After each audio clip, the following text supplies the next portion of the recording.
Joining us now to discuss this, Congresswoman Barbara Comstock. She's a Republican from Virginia. She sits on the Committee for Transportation and Infrastructure, and Dulles is in her district. Congresswoman, thank you so much for joining us. Good morning. Great to be with you. So how does this happen is the obvious question. A man who has been in the U.S. for 20 years escaping persecution in Somalia not only has been given a life here, but he now works security at one of our country's busiest airports in our nation's capital. What went through your mind when you learned this? Well, first, I'd like to thank CNN's investigative team because I think they did very good work and they've highlighted multiple failures in multiple systems. First, we've had a failure in airport security, and that needs to be looked at very thoroughly. I'm happy to tell you that the House of Representatives passed 2 bills last year about upgrading security and really vetting who works there. Unfortunately, the Senate hasn't passed them yet, so I hope they will quickly take up those bills and pass them and that the President will sign them. But we need to continue to look at, in this particular case, the failures. But then secondly, there was a failure in the immigration system. We know we have a broken immigration system. Why this couple allowed in this country? First, Mr. Ali was kicked out of Canada because of what was publicly shown in the media in Canada with these atrocities, alleged or otherwise, but certainly they're very disturbing. And then we need to know a lot more about that. And then his wife was convicted of immigration fraud, as Kira pointed out in the report. So that's your second failure. And then third, we have a failure of our office that's at the Department of Homeland Security that's supposed to be investigating when war criminals or human rights violators have gotten into the country in some way.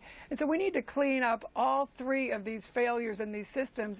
And I think what we need to look at in this particular case is know every fact and what was going on, and all of the people involved with looking at our airport workers need to be looking at basic media that's available. As Kira pointed out in the report, you could Google this and find out all this information that you've highlighted.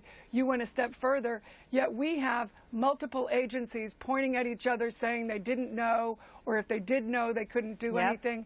I think most of us, if we Googled somebody and saw they were an alleged war criminal, they wouldn't get an interview. You wouldn't invite them in. You'd never have to worry about them working in any type of job because you wouldn't want an alleged war criminal in your office, whatever office you're in. Sure. This guy certainly seems like low-hanging fruit, somebody whose history is right there online. Chris Cuomo's done a story with this guy in the past, just several years ago. So we know that his history has been put out front, and yet he passed a background check. That does not give a traveler a lot of confidence in the system.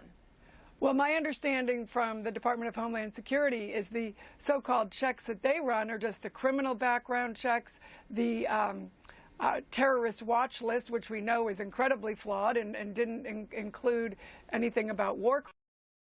And then they have other systems that they put them through. He apparently wasn't in these systems, but he was in Google. That doesn't cost the government anything.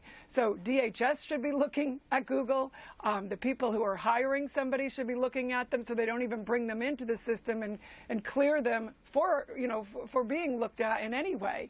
And then the airport itself, I mean, I hope right now everybody's taking all the employees at Dulles or any airport around this country, put them in a Google search and see what you find. So if there's anything like this. I'd also like to invite your listening public to contact our office, to contact the Homeland Security Committee that is working on these 2 bills to upgrade. So I hear what you're saying. I mean, there is a lot of finger pointing going on. You have asked for an investigation. You have bills. But the bottom line is nothing is getting done. And the broader and most important part of the question here is, how safe are we really when people like this are slipping through the cracks?